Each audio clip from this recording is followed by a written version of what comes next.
Good morning বন্ধুরা, সকলে কেমন আছো? আশা করছি ভালো আছো। তো অনেকে জেনেই গেছো আমি এখন আপাতত নার্সিংহোমে ভর্তি আছি।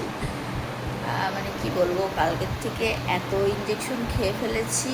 এখন আপাতত একটু স্যালাইনটা খোলা আছে, এই যে দেখো না হাতের অবস্থা, একটু খোলা আছে এখন। মানে কালকের থেকে আজকে সকাল পর্যন্ত 15-16টা ইঞ্জেকশন খাওয়া হয়ে গেল।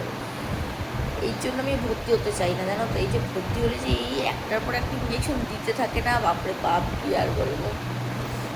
তো যাই হোক, কিছু করার নেই, ভর্তি যখন হয়েছি ইঞ্জেকশন খেতেই হবে। আর আমার যে সমস্যাটার জন্য ভর্তি হয়েছি, অনেকেই আমাকে জিজ্ঞেস করেছো কী সমস্যা। অ্যাকচুয়ালি আমার গ্যাস্ট্রাইটিস আছে। তো এর আগে এন্ডোস্কোপি করেছিলাম, তখন ধরা পড়েছিল গ্যাস্ট্রাইটিস। তো সেই জন্য ডাক্তার বলেছিল খাওয়া দাওয়া মেনটেন করতে। এবার ডাক্তার খাওয়া দাওয়া মেনটেন করতে বলেছে বলতে আমাকে সব কিছুই প্রায় বাদ দিয়ে দিতে হবে।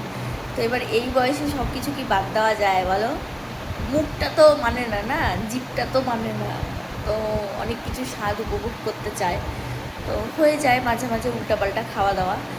তো এইবার আর কি সোমবার না রবিবার আমি ফ্রাইড রাইস আর মানে চিকেন ফ্রাইড রাইস আর চিলি চিকেন খেয়েছিলাম। হয়তো সেখান থেকেই প্রবলেমটা শুরু হয়েছে আমার। তো সোমবার থেকেই প্রচণ্ড বুকে ব্যথা। আর আমার বুকে ব্যথাটা মাঝে মাঝেই হতো, যেহেতু গ্যাস্ট্রাইটিস আছে। তো সেই কারণে আর কি সোমবারে অর্ধেক রাত্রে তো আমি গেছিলাম সদরে না, সরি, কি 10তলায় সুপার স্পেশালিটি হাসপাতালে। ওখানে ইঞ্জেকশন খেয়েছি। নর্মালি ইঞ্জেকশন খেলে কমে যায়, কিন্তু এইবারেরটা কমছিলই না কিছুতেই। পরের দিন আবার দেখালাম আউটডোরে, তাও কমছিল না। তারপরে বাধ্যতামূলক কালকে আমি ডিউটিও গেছিলাম। ডিউটিতে যাওয়ার পরে মানে এত পেন শুরু হয়েছে যে আমি ব্যথার ওষুধ খাওয়ার পরেও আমার পেন কমছিলই না।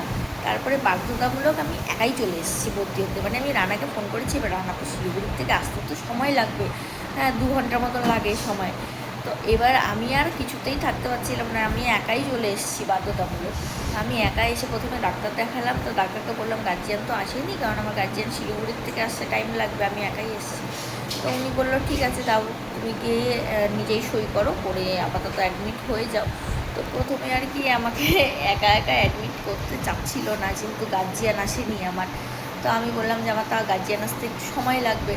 হ্যাঁ, তার জন্য আমি প্রথমে একটু কিছুক্ষণ বসেছিলাম। এবার আমার যেহেতু প্রচণ্ড প্রবলেম হচ্ছিল, তো সেই কারণে আর কি লাস্ট মুহূর্তে আমি একাই আর কি এসেছি। পরে রানার একটা বন্ধু এসছে, সে বন্ধুটা এসে আমার গার্জিয়ানের সইটা করে দিয়েছে।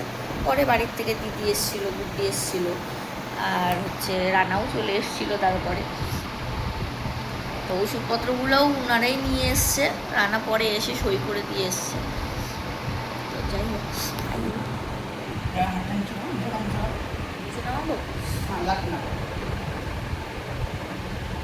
ব্যথা করতেছে,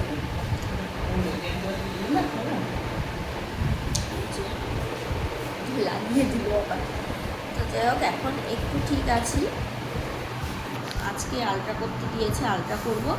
কালকে হয়তো এন্ডোস্কোপিটা করবো, কারণ এন্ডোস্কোপিটা আজকে হবে না। এটা কোথায় রাখবো? তো যাই হোক, এটাই বলার ছিল যে এখন আপাতত ভালো আছি। অনেকেই জিজ্ঞেস করেছিল আমি কেন, কি হয়েছে, তাই আমি ওইটাই বলার জন্যই আর কি ভাবলাম যে বলেই দিই।